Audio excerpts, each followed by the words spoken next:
All right. Hello, everybody. I know it's been a while. This is just a real quick video on some just general thoughts, some reasoning of what's been going on, and hopefully kind of a preview of starting some new videos getting up and going. First off, it's been a little while since I've made a video. Some real world, real life stuff came up, got kind of hectic, and then on top of that, I've been playing the league on Discord and the tournament on Discord. And for those that aren't familiar, the league has various tiers, and I was in the top one with the generals. And it led to me recently having game lists like this here. So, facing Terrence and Matt Stinkt and Tractor and White Devil Air and General AM and Davinator was on here as well, playing 2 games against Davinator, 2 against Terrence, Matt's Tractor in general. Uh, it took a lot of brain power, and I was just trying to prove to myself that I belonged in that level of competition. If you recognize these names, these are all names that are top 10 players. So really exhausting. Took up a lot of time just to play my games. So the idea of trying to record them as well was just beyond comprehension. And then also I was playing in the recent solos tournament. Started at 50 players. It got broken down into this bracket here.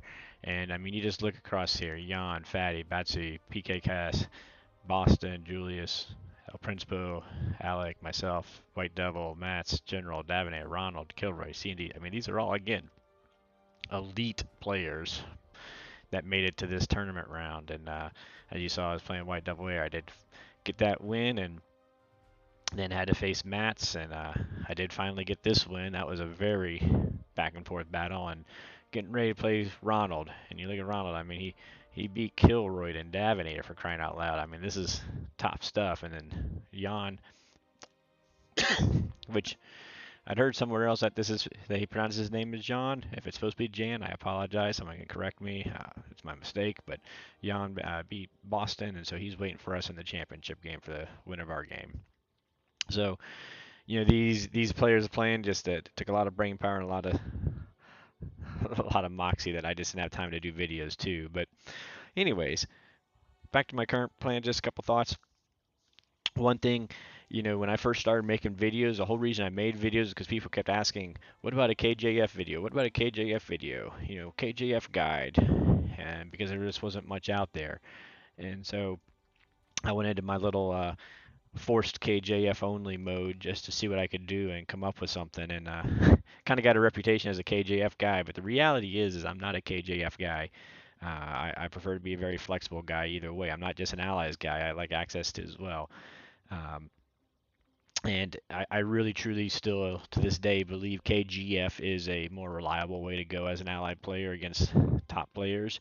And so that meant in these league games and tournament games when I was playing my allies, uh, all but one of them I ended up going KGF. I haven't refined the KJF to the level where I feel like I can take it to the top 10 players. I feel like I could take a KJF all the way up to platinum, but I just don't think when you start talking about top 10, top 20, top 50, it's going to be really hard to win with a KJF against somebody that's pretty solid on there. You know, um, I think when it comes to the KJF, as you guys that have watched my other videos know, I'm very aggressive with bringing UK Navy in. A couple of the pointers that I've found out about it is one, you can overdo it. If you spend too much on your Navy with the UK, then you lose a lot of traction on the ground war with Japan, and Japan can eat up a lot and even possibly take India if you're not careful. As well as if you don't get that Atlantic fleet, then Germany just goes absolutely wild and will end up killing Russia around 6, 7 instead of 8, 9, which is really important for the whole timing of things.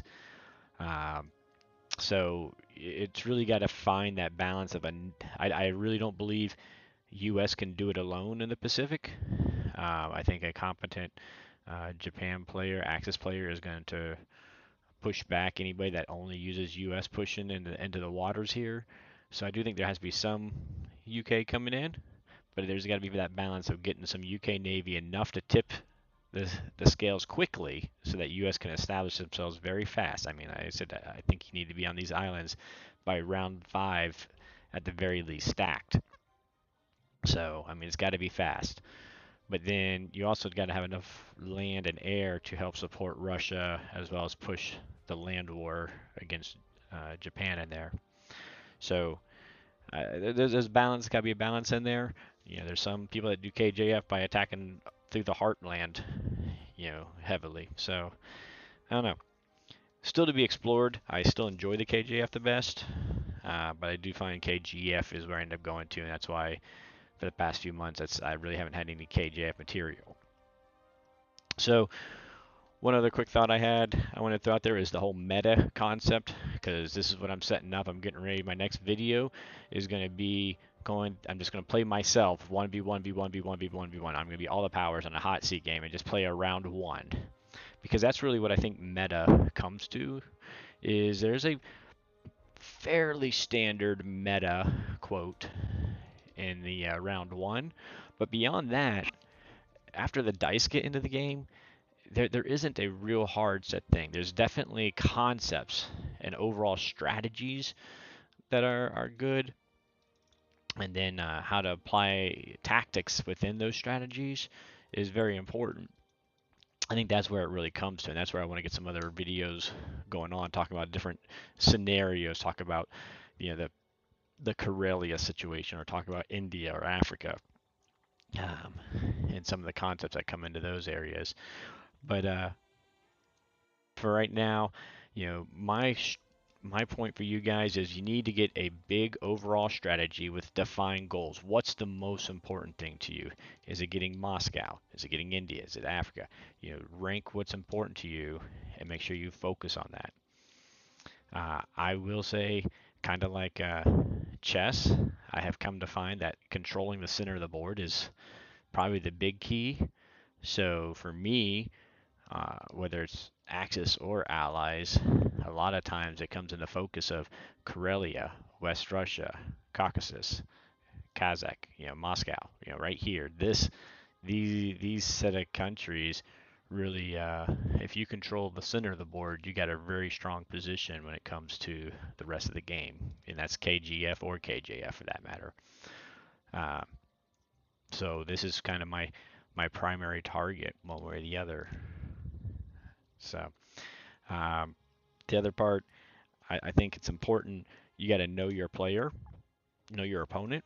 So if you've played the opponent before, that's obviously going to make it a little easier. The other thing is just, you know, really pay attention to what kind of moves they make early.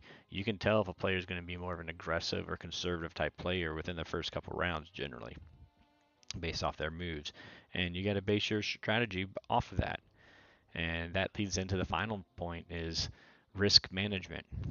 You know, the game's all about knowing what are your chances of winning to define what kind of risk you're willing to take. You know, when you're playing somebody and you feel that your chance of winning's down to like 30%, don't just keep, you know, taking a conservative approach until you're down to a 1% shot at Berlin or a 1% shot at Moscow, because that's really not going to do it. And when you're down to a 30% chance of winning, start offering the opponent, you know, a 50, 60, 65% chance to win a big battle, because maybe the dice get you in there. But it's better to risk a chance where you've only got a 30 to 40% chance of winning a big battle than wait until it's only a 1% chance. So, you know, don't wait until the game's completely out of hand. You know, anyways, there's just some of the thoughts out there. Real quick, my upcoming videos, like I said, I'm going to do a round one playthrough, and then I'm also going to go ahead and record my game here against Ronald. I already got it rolled out. I'm going to be Axis in that game, so you can see what my Axis play looks like. So, last thing I wanted to do real fast is just, you know, a real quick shout out thanks to different folks. You know, just because, you know, without that, we wouldn't be where we are in Axis and Allies Online community. So, you know, first off, obviously, you know, thanks out to Beamdog, you know, for producing the game, creating the game, you know, making it to where it is.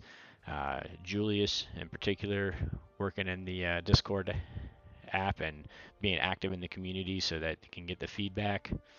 You know, for that matter, the Discord mods, Air Dolphin and Spectacular Vernacular and some of the original ones that started the Discord mods. Really appreciate having that Discord there. It's a great community for everybody to talk about it. Within the Discord, you got the league organizers, Phoenix 8 and Emray, putting up a great opportunity to work up off the official rank system, to work up a ladder there. And the tourney organizers within Discord, Quentin starting them, more recently White Devil Air and Frisky Cow, doing their job there, keeping the solo tournaments going. And then this is a big one I wanted to get to. All the content and strategy sharers out there, kind of like myself with these YouTube videos. I know when I first said I was going to do one, my teenage son says, "Well, why are you going to do that? If you're a top player, then now other people are going to know what you do in this, so they're going to be able to beat you." And sure enough, Danny Uncanny, I got eyes on you. He's one. If you run into him, good luck, because he's tearing through the ranks. After talking to him a few times, he questioned me about some of my KJS stuff, and he's been making some splashes. So sure enough, put yourself out there and put your information out there, put you at risk. That people are going to know your tactics, know your strategies. So with that being said, early guides, Tawe and Black Elk with some of the printed guides, fantastic initial information out there. Some of the Discord posters. I'll tell you, whenever Boston NWO or Quentin or Mats or White Devil Air, anytime they post, I'm reading it. They all got fantastic information out there. There's a lot of other people that contribute in there, excellent information. Again, I can't put enough shout out for the Discord. So if you're not on Discord, you should get on Discord. Some of the streamers out there, like Vab Bahodi, Virginia Bahodi. So yeah, I know he puts his games up there live as he's playing. And then of course the other YouTubers, I'm sure there's some other ones, but I know Rock Warrior, TT Guy, Manix, Quentin, all have great videos. I'll tell you right now, if you haven't watched Quentin's videos, then what are you doing watching my video? Get over there and watch some of his videos. That guy knows what he's doing. And the other guy, Manix and TT Guy and Rock Warrior are all great videos. So. And thanks for you guys for watching. Definitely, as I start putting some more game film out here, as well as just some general topic content, please give me some ideas of what you'd like to see, topics covered. Put them in the comments. So, all right. Well, I look forward to having some more videos coming out. Again, a lot of things going on, so I'm not a fast, frequent poster, but I hope to get some more games out there going for you guys.